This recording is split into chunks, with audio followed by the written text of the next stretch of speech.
So I want to begin by saying thanks. Thanks for being here. And here's my picture for saying thanks.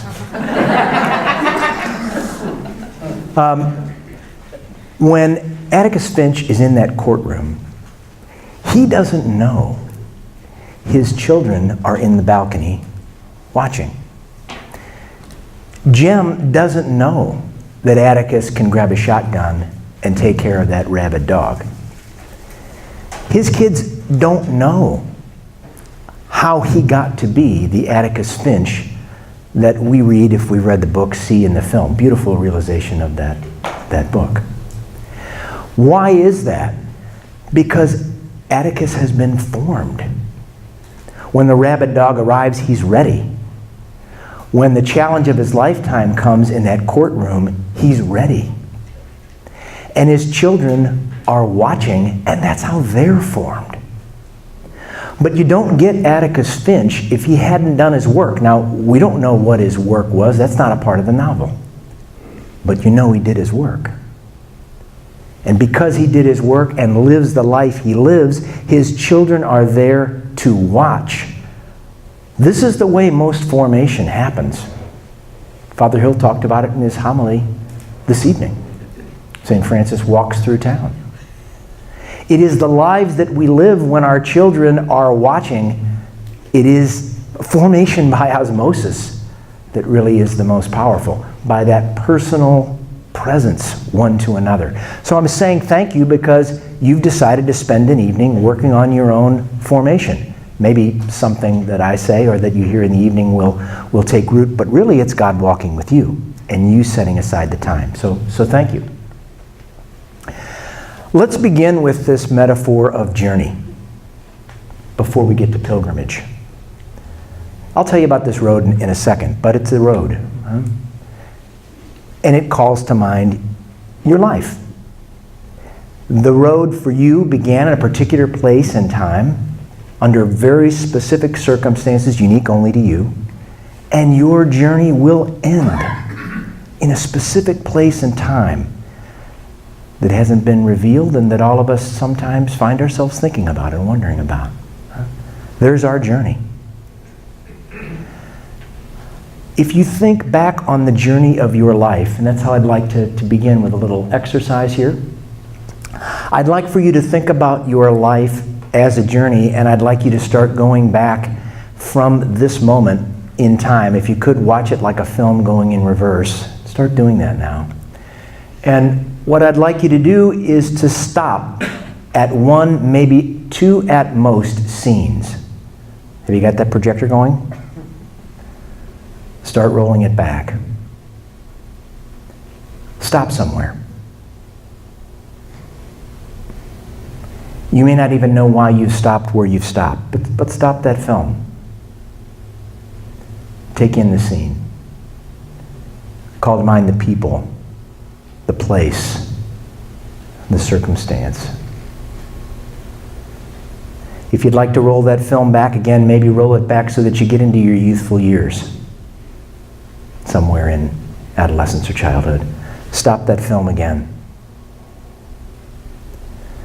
Where are you? Who are you with? What are the circumstances?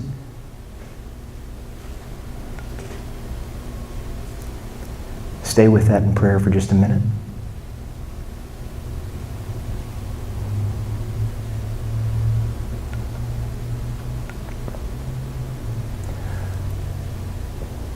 As you're with that in prayer, what memories, scenes, or experiences came up?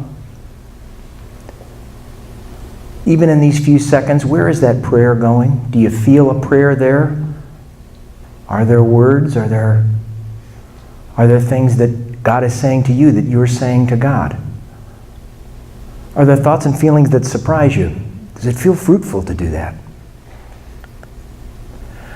What would the journey of your life be like? How would it be transformed if you made an exercise like this a part of your daily spiritual practice? What would that be like? If those two, maybe one scene that you stopped in front of was something you did all the time, every day, maybe multiple times a day. Let me give you a couple from my life, just so that you can accompany me on mine, I can accompany you on yours. My stories are less important than the places you just stopped, but here are a couple from me. I did grow up in Sacred Heart Parish. That's what the church looks like from down below. It's up on the top of the hill. The German Jesuits built it up at the top of the hill. The French were down below at St. Ferdinand. And there was quite a struggle between the French and the Germans in Old Town Florissant. But the Jesuits had the high ground. AMDG was on the cornerstone of that church, built in 1865. That's where I went to church. I heard AMDG as a 7th or 8th grader and was inspired by what it meant when somebody explained it to me. When I was a high school student, I was already writing AMDG in my journal. So that's where I grew up. When I was a 1st grader, I met Emerita McManus, Sister Emerita, who was preparing me to receive the sacrament of First Communion. She was the chorus teacher, the choir teacher. She taught me a prayer, preparing me for First Communion, in which I would read from this prayer book, and I would contemplate the sufferings of Jesus. Now, this was not one of the nuns that gets the bad reputation for slapping people around and being a terror. This was the kindest, most vibrant, most alive, most extraordinary person, other than my own mother, that I had encountered. She said, "Jim, you have a beautiful voice. You can sing." And I sang like a bird because she told me I could.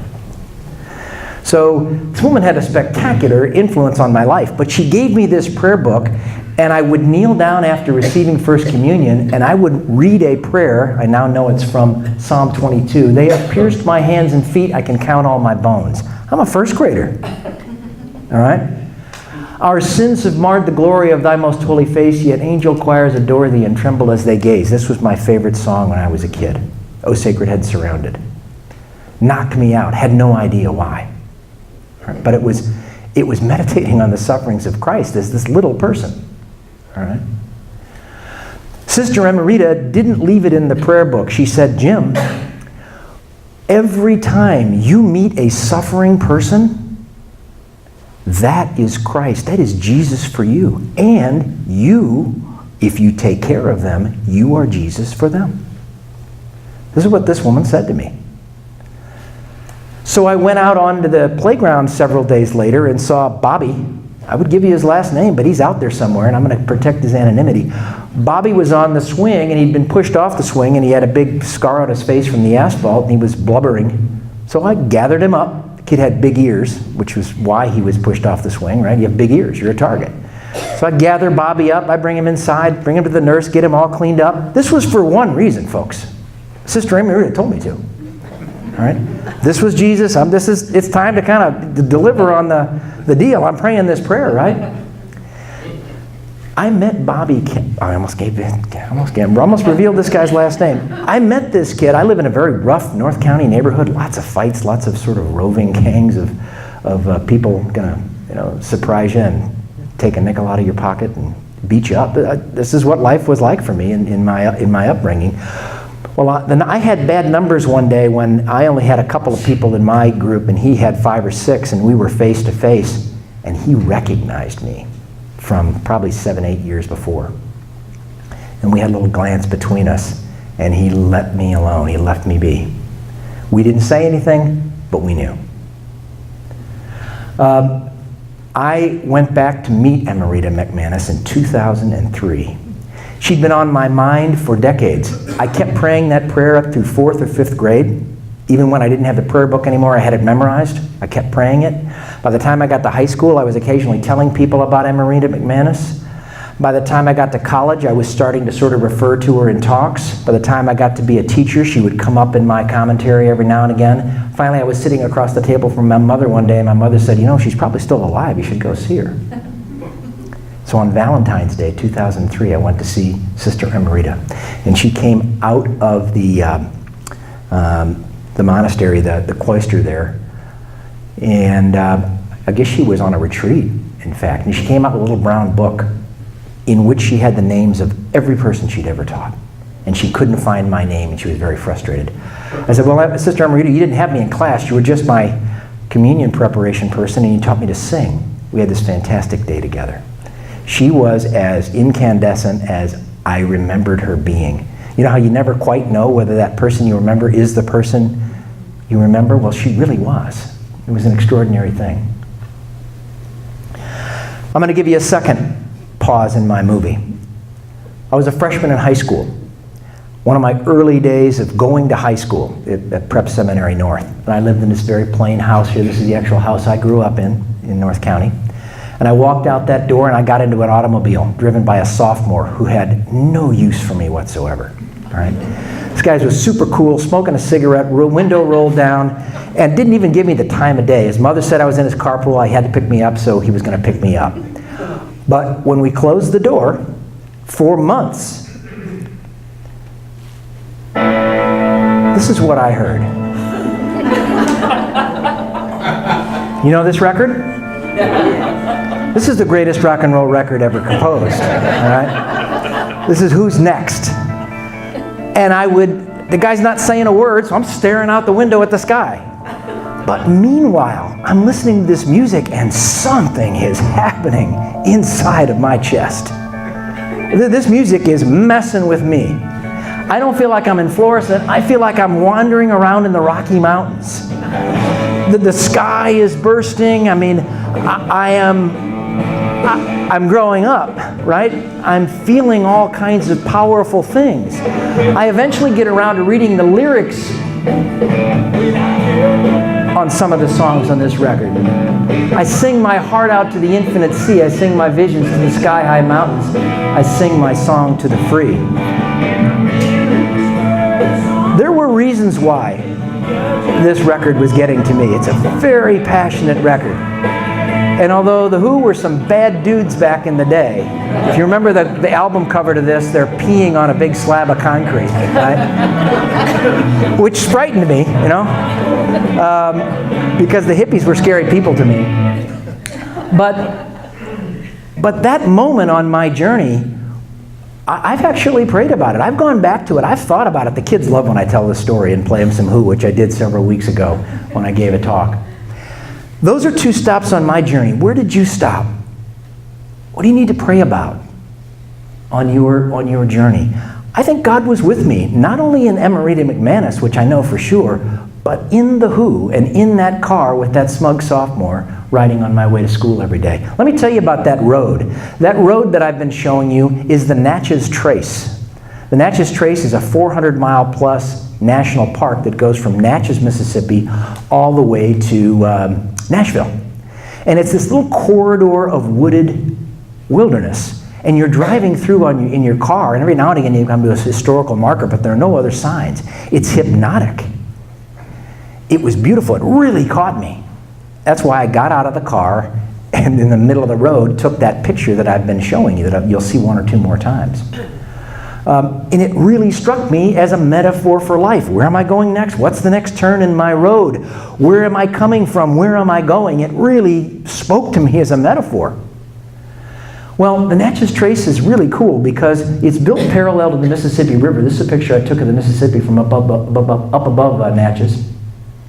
What used to happen is all the goods would float down the river, and then they had to find a way to get back upriver, right? Actually, they have to go back before that. They think it was a wildlife trail for like megafauna that have long since gone extinct. It then became a trail for the Native Americans who used on trade routes. Then the Europeans used it to ship themselves back upriver to get the next load to come down the river. And then it eventually becomes a national park. So the Natchez Trace has had a lot of beings walking its way over many, many hundreds, if not thousands of years. So when you're driving the Natchez Trace, maybe one of the reasons it feels this way is it's inhabited by ancestors. You're walking a path that has been walked before. Which brings us to pilgrimage, right? A pilgrimage is not a journey. A pilgrimage is different. A pilgrimage is I set out to a particular place for particular graces that I am seeking. And I do it knowing that I am walking with my ancestors. Many have walked it before me. Many will come after. There are specific graces I am seeking on my walk. It will be difficult. It will be long. And I will need help. And I need to keep asking for that help, and I hope that when I reach the end, which I don't always do when I'm on a pilgrimage, that the graces I'm seeking will be there for me. That's a pilgrimage. The famous pilgrimage, of course, that Christians take is the Camino De Santiago. My son Will, you'll see a picture of him as a little person in a minute here. My son Will's 2010. He graduated from St. Louis U High, and he's kind of a bohemian soul. He got entranced by this idea of the Camino. He didn't have enough money for it, but he went over there and walked it until his money ran out. And then he came home all bug-bitten and looking like a real hobo. I met him in New York City because I was going to a conference for SLU, and I'm in this swanky hotel room, and here comes this pilgrim, literally covered with bites, looking really rugged, smelly, off the Camino. It was a great reunion, but he loved walking the Camino. He loved saying, "Buen Camino," and hearing that from fellow pilgrims really moved him. And I guess he didn't get this far, but some of you maybe have walked it and have gotten there to the end of it, where you reach your destination, and the graces you sought perhaps are waiting there for you, and the spectacle is perhaps waiting for you. I haven't walked the Camino de Santiago, but I did get to Europe for the very first time this summer. And there's my fellow pilgrim, my wife Mary. And what I found out was pretty cool. They have uncovered that there is a pilgrimage route that begins in England, goes through all of France and Europe, down through the entire Italian peninsula, out off the end of the boot heel and across over to the Holy Land, that had been walked for thousands of years by pilgrims. They're rebuilding it now. They're putting signs all over Europe. It's called the Via Francigena. The Via Francigena, the pilgrimage, the ancient pilgrimage that took you from Europe in the north to the Holy Land in the south, through Rome. So unbeknownst to me, we were tracing that in our first trip to Europe. I won't give you any boring stories about the first part. We went to Bavaria for 5 days with my wife's cousin.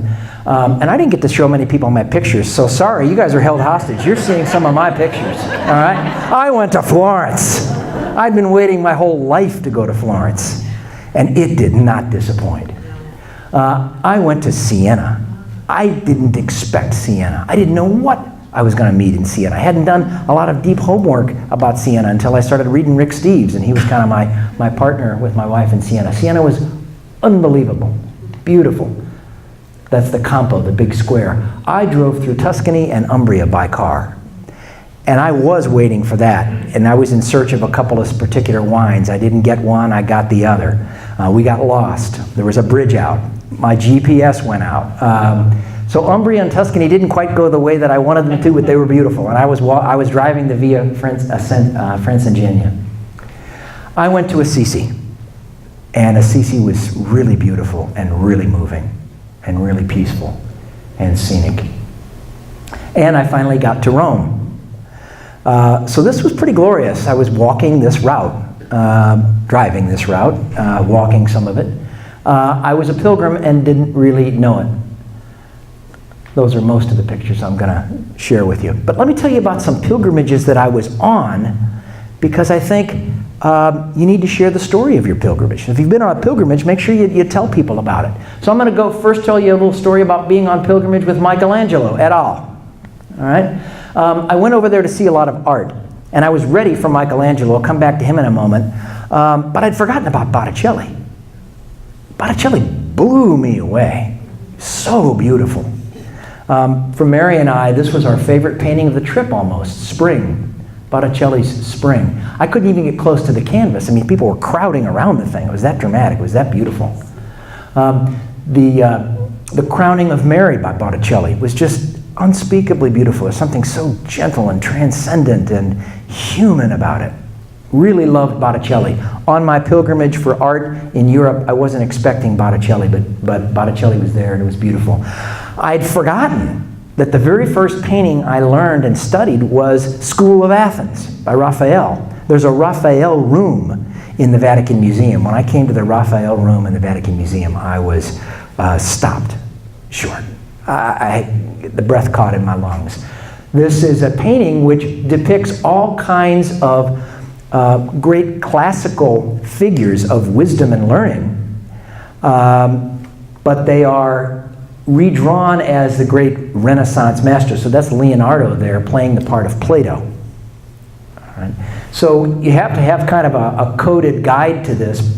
But most of the characters you see are famous classical philosophers, but their faces are the faces of Renaissance masters. So for example, there's Michelangelo, right, in the painting. Raphael put him in. This was very cool. So in my pilgrimage, on my art pilgrimage in Europe, I came across Raphael in the School of Athens, and it was a beautiful moment. I knew I was looking for Michelangelo, though. I was on a pilgrimage to see Michelangelo. I'm still watching YouTube videos about him. I'm really entranced by who this person was, by how he created, by his life story. And I definitely wanted to see this statue, which I'd used in my classes for years. A 24-year-old man carved this piece of marble. A boy, almost. How did he do it?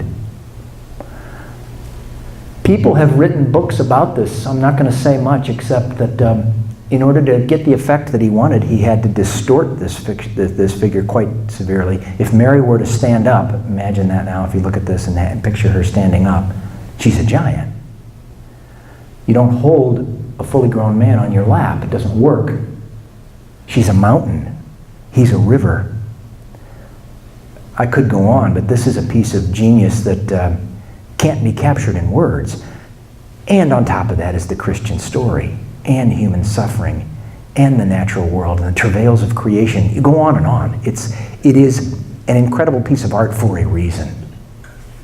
So I got to see that in my pilgrimage through Europe. I got to come to Rome, and I got to go to St. Peter's Basilica, and I got to see the Pietà. And there were great graces there that I was hoping for, that were fulfilled. You know, I wanted to see Michelangelo's David, and I did see it, but before I tell you about Michelangelo's David, I also wanted to see Bernini's David at the Borghese Gardens in Rome. Bernini was this master of carving in marble, and you can see he's basically showing off here, right? Here's David in mid-flinging of the stone and focused on the effort, right? He's pursed his lips. I'm going to give you a David you've never seen before. I'm going to catch him right in frozen, suspended action, right? And a couple of other Berninis were there where you can't believe you're looking at marble, right? He's got fingers and flesh that you would swear he'd cast from live models. How did he do that in stone? I marveled at it. But I will tell you, Bernini didn't really move me. I was impressed with Bernini, marveled at Bernini. But when I saw Michelangelo's David, I could not speak. My wife had the same reaction. Folks, I don't know how to tell you about this. I'm going to try a few words. There is something going on in this figure that is so moving and so profound, because what I think Michelangelo has done is he has captured the human being in action, meditating on his power, on his responsibility, on the weight, on the beauty, on the profundity of what it is to be a human being capable of picking up a stone and throwing it at Goliath. He's trying to say, look at the power, look at the artistry, look at who we are. And he's marveling at the human person. Bernini's not doing that. There's something extraordinary going on in Michelangelo's work. And I saw it over and over and over again, and I'm still really interested in studying it and gathering the graces from it. There's something about Michelangelo, something he's beholding, something he has for us that I think is a tremendous grace. So on my pilgrimage to Europe, seeking art, I encountered more than the grace I even expected in encountering Michelangelo. Now in Rome, there are Ignatian things. So I went to the Jesu Church, and I went to the Collegio, and I saw where Ignatius is buried, and I saw the arm of Francis Xavier. It's there. It is his arm. And unbelievable story. I'm sitting down in the Jewish quarter of Rome, just arrived in the city, and these characters on the lower right there walk by. That's Matt Stewart and the pilgrims who were doing Jesuit studies as a part of a program that they run out of Boston, completely by chance. These pilgrims walk by. So I did have this Ignatian moment. St. Peter's Basilica, there's a statue of Ignatius. In the Jesu Church, there is this unbelievable fresco on the ceiling that has been painted to sort of make it look as if it's the dome of the sky when it's a flat ceiling. And Ignatius is in his moment of meeting God after his death. It's very Baroque, it's way over the top, and it was super cool to take a look at. But I will tell you that I didn't really find myself as moved by those depictions of Ignatius as by what I knew about the man himself. I've been intrigued by who Ignatius is and who the Jesuits are ever since I was a little kid, because the Jesuits founded this parish that I was a part of, AMDG, right? I had this moment in Siena when I saw these two lower images on public buildings in Siena, and these predated the Jesuits, and so I said, what's the Society of Jesus' logo doing on these buildings in Siena? Well, Ignatius saw this symbol of the sunburst, which had been created by this little friar who knew that Siena was a very divided community, and so he invented a logo, the sunburst, that he thought could sort of eliminate everybody's logo and have everybody kind of get together under one sort of spiritual logo. It was an attempt to unify people politically and religiously. Well, Ignatius takes that sunburst that he had seen himself in Europe, and he makes that, he adds the Greek letters for Jesus and the nails and the cross, but basically he incorporates that. So that symbol of gathering everyone up, fighting against sort of our lack of unity and our sort of tribal impulses. It was cool to see that that was a part of the symbol for Ignatius. So I really was on a pilgrimage with Ignatius in my time in Europe. I didn't get to the place where Ignatius's artifacts were. The museum was closed, but apparently his shoes are there. These are his shoes. You can actually look at his shoes, the shoes the man actually wore. That's pretty moving. He was a real man. We know a great deal about him. One of the reasons we know so much about him is that he wrote a book. It was a book of his memories of his life over many, many years. And the reason, of course, he was able to write that book is that he had gone in prayer back over his life over and over and over again. As you did a minute ago in thinking about your journey in your lifetime examen, Ignatius spent his adult life doing that, going back in his memory over the things that had happened to him and praying very hard through those experiences and retrieving graces from those experiences and teaching himself and then teaching others from the things that he remembered that he'd been through. A Pilgrim's Journey is the name of the book, and David Fleming refers to it in a little passage from our book that we have for this program, if you took a look at that. Let's accompany Ignatius for just a few steps on his journey, all right? During his wild ascetic days at Manresa, he's on an extended retreat, right? Ignatius has strange visions of a serpent with many eyes that at first brought him great consolation. He thinks he's being visited by an angel. Ignatius is a pretty proud guy, and he knows he's got spiritual gifts, and he knows he's got spiritual insight and extra something. So he's not surprised in a certain sense that he has a vision. But as he's having these visions of this creature, a disturbing thought comes to torment him, pointing out the burdensomeness of his life. It was like someone speaking within his soul, and how will you be able to put up with this for the 70 years you have ahead of you? You ever had a moment like that? I have. That wasn't God staring at Ignatius. Ignatius didn't know that at first, but it wasn't an angel. Ignatius was tormented with something called scruples. We might think this is old stuff, but I think we're still tormented by scruples. If you can't drop and let go of some of your worst failings, and they're always there to torment you, and you won't let God heal them, you got scruples, folks. An obsession with his past sins. He couldn't stop confessing them over and over and over. He prayed for relief to no avail, writing in the third person as he does in this book. He recalls, taken up with these thoughts, he, that's Ignatius saying, me, was many times vehemently tempted to throw himself into a deep hole. Yes, you are reading that right. The person whom we are here to sort of honor and walk with was deeply tempted by despair. Tolkien has rendered something, and they realized it in the film, I think, in this incredible way, that there are times in your life when it is as if something is staring at you, trying to take your inwardness from you, trying to make you into something you're not, and you're having a hell of a time resisting. If you've seen these films, it's depicted as an all-seeing eye, which makes the world almost go away and begins drawing you in. After choosing to obey a confessor, they basically said, will you stop this? I mean, luckily for the guy, he had great spiritual directors. So after choosing to obey a confessor who ordered him to break off a fast, he reports, in this matter, the Lord chose to awaken him as from a dream. Now that he had some experience with the different spirits, spirits is the name Ignatius gives for things that well up within you in your heart and mind. Through lessons God had given him, he began to think about the way that spirit had come to him. Thus he decided with great clarity of mind never to confess his past sins again, and from that day forward, he was free from his scruples.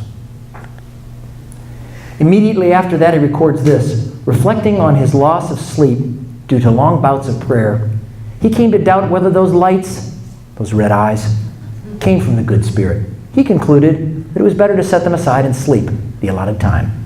This he did. Would that our adolescents could do the same, or ourselves, right?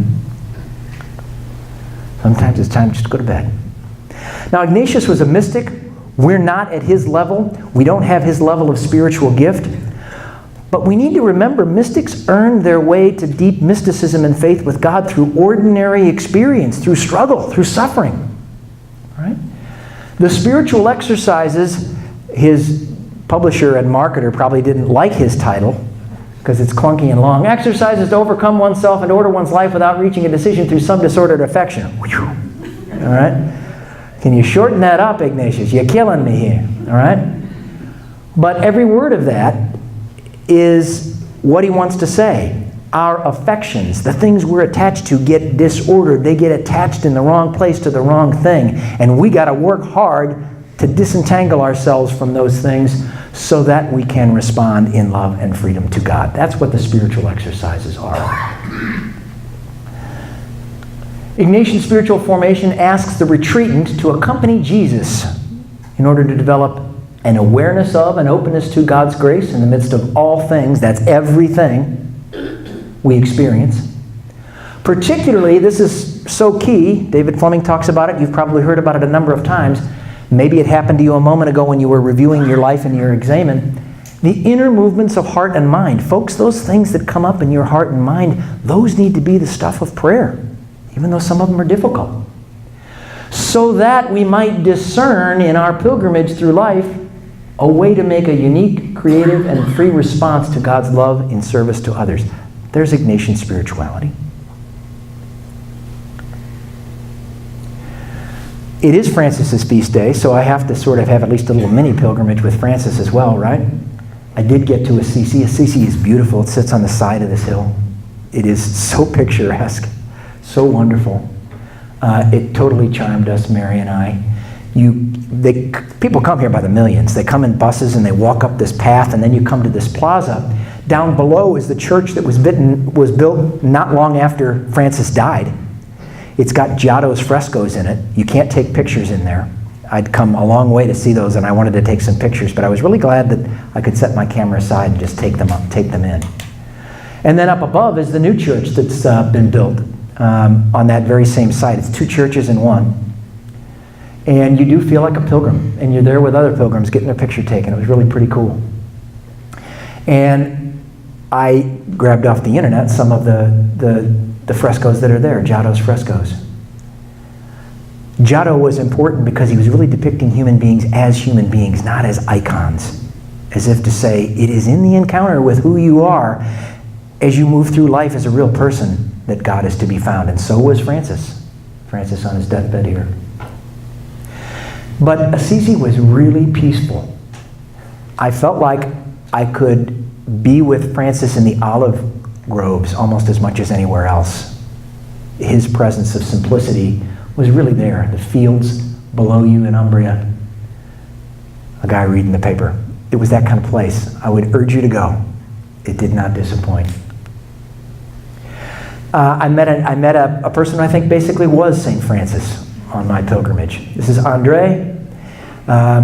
He was playing his flute. He was looking for a place to play that would echo nicely off the stone and the marble. And he was the most happiest, most joyful, extraordinary, wonderful, bohemian, wandering soul that you could hope to encounter. And he really reminded me of Francis. He left me his email address and all his contact info. I've got to let him know that I'm starting to share his picture around, I guess. But you know, folks, we're on pilgrimage every day, or we can be. We're not on pilgrimage every day, but we could be as we come to the conclusion of this talk. You know, I drive Highway 44 every day. Highway 44 is in a special trial these days. You know, if you're used to the old Highway 44, it's really bumming you out, right? Highway 44 is right over the top of where my grandmother lived, my Grandma Burton, the person who modeled really deeply for me devotional faith. I drive over her house every day, and on good days, I'm praying with her. I drive by a cemetery with the most spectacular oak tree in it, that on my good days, I'm looking for it before it comes. On winter days, you can see every twist and bend in this grand old daddy. It is so beautiful, this oak tree. On my good days, I'm on pilgrimage with that oak tree. And then, of course, I get here. On my good days, I'm looking forward to getting here before I arrive. I'm saying a prayer of thanks before I even get in the parking lot. Or the prayer is arising within me as I walk through the parking lot, realizing one day I won't come to work here. One day this will all be behind me. Give thanks for today. On my good days, my commute is a pilgrimage. So can yours be. These are my three boys. They said I had four, I only had three. 2004, that's Andrew in the background. 2008, that's David on the left. And 2010, that's Will on the right. I want to tell you a little story. This is a parent gathering, so I want to tell you a parent story. And this is not an easy story for me to tell. I've told it often enough that it comes fairly easily now. I came home from work one day. I had my coat on and my briefcase in my hand, and I was hating my life. I was hating the bills I had to pay. I was hating what I was up against with certain circumstances at work. I was kind of at a loss spiritually. I wasn't very happy even to be home. I didn't take off my coat. I sat down in that chair. I hated the chair. The chair was losing strings, and I would pop strings off the chair, and I'd be saying, like George Bailey, why do I have to have this chair? I hate this chair. All right? That's where I was. Do you know that moment? And my son Will, the youngest guy up there, the other people, they knew to stay away from me. Stay clear of Pop. He's in a lousy mood. Everybody can see that. But Will was 4, and he couldn't see it. So he came to see me with a soccer ball under his arm, and he said, Dad, you want to play some soccer? And I'm sitting there, stewing, hating my life. And I said, Daddy doesn't want to play soccer right now. Just leave Daddy alone. Now here's the funny thing about that. When I said that to him, before the words left my mouth, I knew if I could get my ass up out of that chair and go out in that backyard and play soccer, I would be delighted. I would be back in love with being a dad. I would feel good about the autumn air. I would realize that it was a grace to be in my home and in my job. I could see it all. And I said no. Because something was staring at me, taking me from who I was supposed to be. And it was very difficult to resist. And I couldn't that day. You know those moments with me? It is a heavy, heavy responsibility to be a human being. This is what Tolkien's trying to say. We all have the ring of power. We have to carry it. We're not up to it. We basically can't do it. And we know it. But that's what it is to be a human being. That's what it's like to get up and be us every day. And this is where God meets us.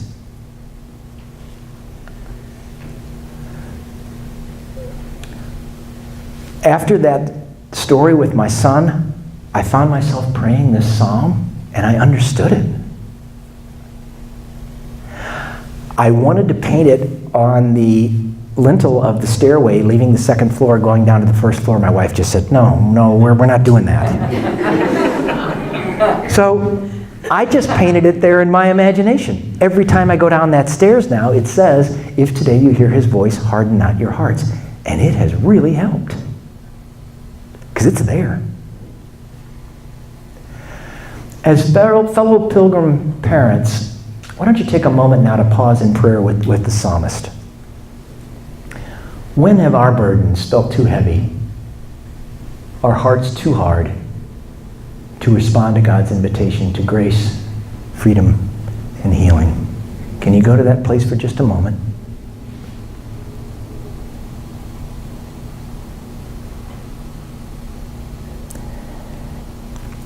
And as you go there, realize there's a tremendous opportunity for grace in that, as there was for Ignatius, who wanted to throw himself into a pit. But in remembering it, remembered God's tender mercy. You know, Ignatius spent a huge chunk of his life at a desk writing letters, not work he was probably totally in love with, not the passionate young sort of Questor after God, but that's the work that he did. And there were great graces in that work for him and great love. And without him doing that, we don't have the society of Jesus. Constitutions had to be written. All kinds of people had to be kept in line, right? You know, I did work for 27 years that, unlike Ignatius, I was completely in love with. And I'm so grateful for that. And now it's over and I miss it, but I still retrieve graces from it. So I thought I would share a quick story, and because some cross-country people were going to come, I promised a cross-country story, so here it comes. We take these guys into our building, and what we hope to do, aside from teaching them, is pull them into classes and activities which are formative, right? In order to be formative, you've got to be ready as the formator, which means you have to pray, and you pray hard, and you have to be trying to let God work with you. So I had these guys, and I set the bar pretty high eventually, and we got them into circles, and we had them doing calisthenics, and we had them running lots of miles, and all of that was, I think, formative for them as athletes. But I put them in huddles, and I did pray with them. It's a prayer that eventually took concrete shape that became a standard prayer, but it took me a while to sort of script it. It was always pretty much the same, but it eventually became the standard cross-country prayer, and I shared it with those guys in that huddle. But they huddled with one another. They became a community.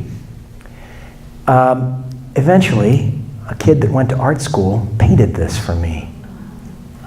And he called it The Sermon. And this is getting difficult. But I wrote this book on cross-country, which Lucia helped me design, which I'm still grateful for, Lucia. And here's what this young man says about this painting. I was a junior in college and training to qualify for the Boston Marathon. There weren't a lot of runners at art school, so I found myself training alone. I'd come to enjoy and even need it. Running was my escape from school, a kind of return home. It made me think of St. Louis in the sense of community, specifically the family support and magic that was through cross-country. The painting was an attempt to capture how important that support and community was, and how I still felt a part of it. It depicts Coach giving his pre-race speech, you can't see me, I'm in the middle in there, to a group of our varsity runners, a circle I had the privilege of actually being in only once before the start of the race. I titled it The Sermon because it has always felt that way to me. The large expanse to the right of the runners, referring to that breadth that cross-country has. That vastness of both the landscape, physically you move through it, as well as the spiritual and emotional landscape. There's a dreamlike quality to the painting. Painting as a medium and form of expression always has a quality of yearning for something more, to be something more. Cross-country was certainly about the race, the competitors, and the other teams, but it was also about training as a human being, as spiritual people.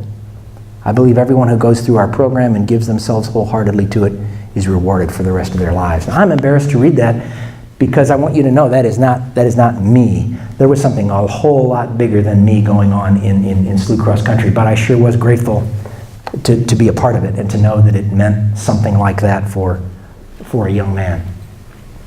And they did become spectacular runners, and they did great things. This is the 2006 team.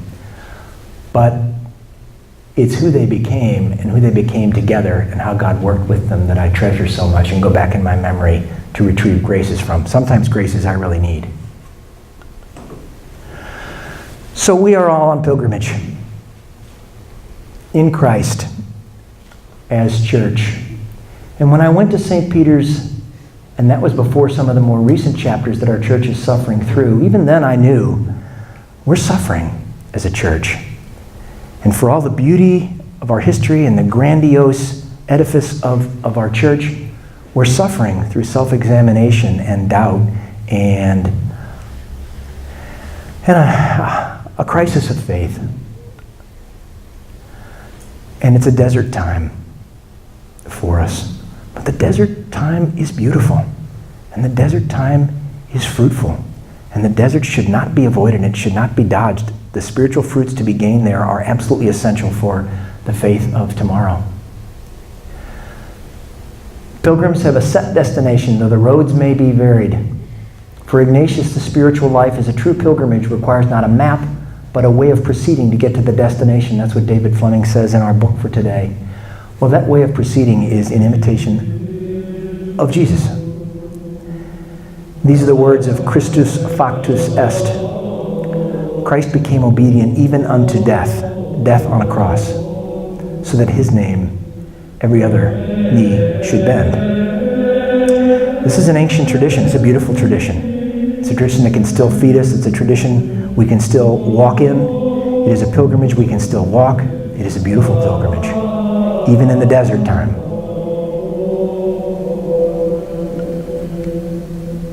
We can walk with Ignatius. We can walk with Francis.